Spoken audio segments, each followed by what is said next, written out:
बिस्मिल्लाहिर्रहमानिर्रहीम। अस्सलाम वालेकुम दोस्तों, मेरा नाम है नवाज़ मोहल और आप देख रहे हैं उर्दू गेटवे यूट्यूब चैनल। दोस्तों, जैसा कि आप जानते हैं कि आजकल कश्मीर का इशू चल रहा है और मेरे व्यूअर्स में से अक्सरियत का ताल्लुक़ यूथ से है। मुताला करने का शौक़ अब नौजवान नस्ल में बाकी नहीं रहा। नौजवान नस्ल में से कोई हार्डली 1-2% को शायद मुताले का शौक़ होगा, मुताला करने का, किताबें पढ़ने का, और वो किताबें पढ़ते होंगे, लेकिन अक्सरियत मुताला करने से तही दामन है। लिहाजा इस वीडियो में मैं आपको आसान अंदाज़ में कश्मीर के इशू के बारे में, मसला कश्मीर के बारे में कुछ बताने की कोशिश करूँगा कि असल में ये इशू है क्या और इसकी तारीख़ क्या है, हिस्ट्री क्या है। लेकिन अपने मौजू के जानिब बढ़ने से पहले आपसे एक गुजारिश कि अगर आपने हमारा ये चैनल अभी तक सब्सक्राइब नहीं किया तो जल्दी से इसे सब्सक्राइब कर लें, ताकि आपको यहाँ पर हालात हाज़रा और मालूमात से भरपूर वीडियोस देखने को मिलती रहें। दोस्तों, मसला कश्मीर पाकिस्तान, हिंदुस्तान और कश्मीरी लोगों के माबैन मकबूजा कश्मीर की मलकियत का एक तनाज़ा है, मसला है। ये मसला तक़सीम हिंद से जो है ना वो चला आ रहा है। कश्मीर के मामले पर पाकिस्तान और इंडिया के माबैन 2-3 जंगें भी हो चुकी हैं। पहली जंग 1947 में, दूसरी 1965 में लड़ी गई और तीसरी जंग जो थी 1999 में कारगिल वाली, वो लड़ी गई। इसके अलावा आए दिन मकबूजा कश्मीर और पाकिस्तान की जो सरहद है, जिसे लाइन ऑफ कंट्रोल कहा जाता है, उस पर भी गोलाबारी का तबादला होता रहता है, जिसमें अक्सरियत जो है वो पाकिस्तानी शहरी जो हैं वो हिंदुस्तान की जारहियत का निशाना बनते हैं। मकबूजा कश्मीर के हुर्रियत पसंद ग्रुपों में से कुछ ग्रुप कश्मीर के मुकम्मल तौर पर ख़ुद मुख्तारी के हामी है, यानी एक बिल्कुल अलहदा एक मुल्क हो, मुकम्मल तौर पर ख़ुद मुख्तार हो, और कुछ लोग ऐसे हैं जो इसे पाकिस्तान का हिस्सा बनाना चाहते हैं। जबकि हिंदुस्तान जो है वो पूरे जम्मू और कश्मीर पर मलकियत का दावेदार है। अब पाकिस्तान और भारत दोनों मसले कश्मीर पर एक बुनियादी नज़रिए पर खड़ा होने का दावा करते हैं। तक़सीम हिंद के दौरान जम्मू और कश्मीर बरतानवी राज के ज़ेर तसल्लुत एक रियासत होती थी, जिसकी आबादी तकरीबन 95% मुसलमान थी। जब हिंदुस्तान को 1947 में डिवाइड किया जा रहा था, बातचीत चल रही थी, तो ये तय हुआ था कि जिन इलाक़ों में मुस्लिम अक्सरियत होगी वो इलाके पाकिस्तान के पास जाएंगे, और जहां हिंदू अक्सरियत होगी वो इलाके भारत को दे दिए जाएंगे। लेकिन कश्मीर में अक्सरियत तो मुसलमानों की थी, 95% मुसलमान थे, लेकिन यहाँ का हुक्मरान एक सिख था, और सिख हुक्मरान ये चाहता था कि रियासत का इल्हाक़ जो है वो भारत के साथ हो जाए, इंडिया के साथ हो जाए। लेकिन तहरीक पाकिस्तान के लीडर्स ने इस बात को यकसर मुस्तरद कर दिया।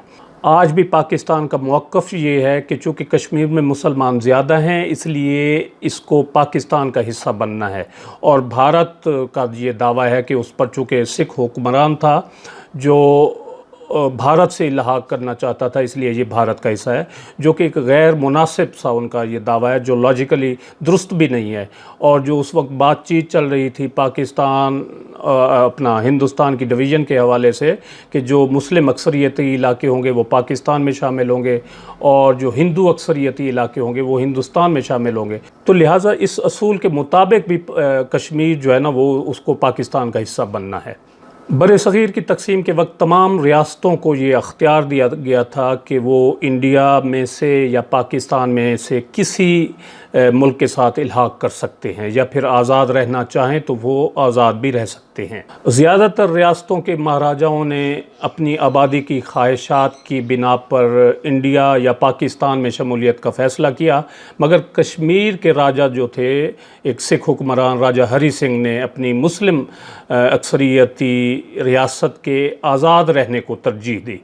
मकामी आबादी की जानिब से बगावत और पाकिस्तान के मुजाहिदीन दाखिल होने पर महाराजा ने लॉर्ड माउंट बैटन से अस्करी इमदाद की और फ़ौजी इमदाद की अपील की, जो उन्होंने ये कहकर मुस्तरद कर दी कि जब तक रियासत कश्मीर का इंडिया سے الحاق نہیں ہو جاتا یا آپ جب تک انڈیا سے الحاق کا فیصلہ نہیں کر لیتے تب تک وہ کچھ نہیں کر سکتے، کیونکہ وہ اب متحدہ ہندوستان کے وائسرائے نہیں بلکہ انڈیا کے گورنر جنرل ہیں۔ نتیجتاً مہاراجہ نے 26 اکتوبر 1947 کو اپنی ریاست کا انڈیا کے ساتھ الحاق کرنے کے لیے تحریری درخواست گزاری، جو کہ لارڈ ماؤنٹ بیٹن نے اگلے دن اس شرط کے ساتھ قبول کر لی کہ مجاہدین سے ریاست خالی ہونے پر ریاست کے مقدر کا فیصلہ عوام کی خواہشات کے مطابق کیا جائے گا۔ اس کے بعد جب انڈیا کی فوج کشمیر میں داخل ہوتی ہے تو پھر پاکستان نے بھی اپنی فوجیں جو ہیں وہ کشمیر میں اپنی داخل کر دی تھی، جس کے بعد دونوں ممالک کے درمیان باقاعدہ جنگ کا آغاز ہوا جو 1949 تک جاری رہا۔ 1949 میں جنگ بندی کے بعد پاکستان اور انڈیا دونوں کے پاس، پاکستان کے پاس 1/3 حصہ اور انڈیا کے پاس 2/3 حصے کا کنٹرول رہا، اور جو سیز فائر لائن قائم ہوئی جسے بعد میں لائن آف کنٹرول کا نام بھی دیا گیا۔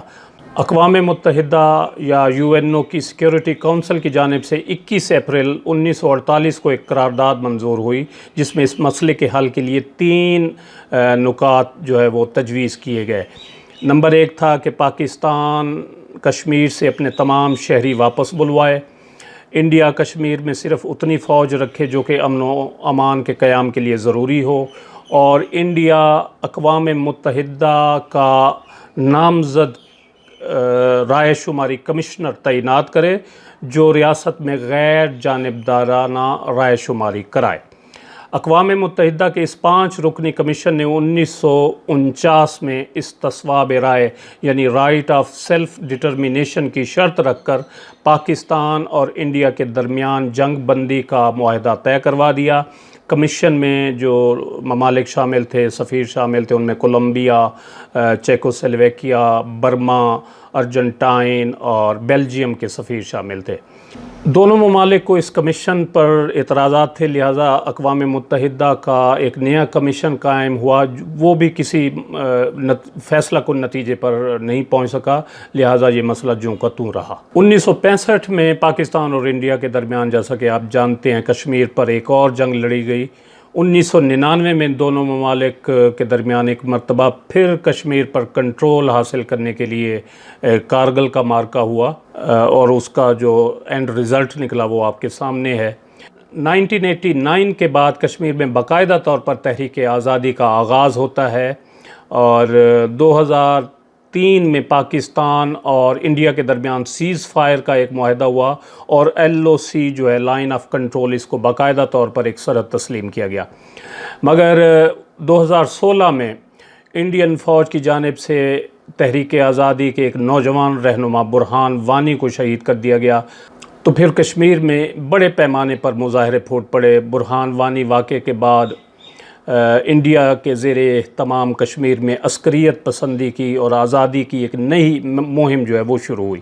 سری نگر سے 40 کلومیٹر کے فاصلے پر برہان وانی کے جنازے میں ہزاروں لاکھوں لوگ شریک ہوئے۔ جنازے کے بعد عوام کا سیکیورٹی فورسز کے ساتھ جھڑپیں ہوئیں، جس سے مزاحمت کا ایک نیا دور جو ہے وہ شروع ہوا، اور صرف پچھلے سال 2018 میں تقریباً 500 سے زائد لوگ آزادی کی خاطر شہید ہوئے، اور 1989 سے اب تک تقریباً 41,000 سے زائد لوگ آزادی کے لیے اپنی جانوں کا نذرانہ کشمیری لوگ پیش کر چکے ہیں۔ نیکسٹ ویڈیو میں انشاءاللہ میں آپ کو بتاؤں گا کہ آرٹیکل 370 اور آرٹیکل 335A کے بارے میں بتاؤں گا میں آپ کو، اور اس کے بیک گراؤنڈ کے بارے میں بھی بتاؤں گا۔ مجھے دیجیے فی الحال اجازت۔ ویڈیو اچھی لگی ہو تو اس کو لائک ضرور کر دیں، اور اسے اپنے دوست احباب رشتہ داروں کے ساتھ شیئر ضرور کریں تاکہ انہیں بھی اس مسئلے کے حوالے سے آگاہی حاصل ہو۔ اپنا قیمتی وقت دینے کا بہت بہت شکریہ۔ اللہ حافظ۔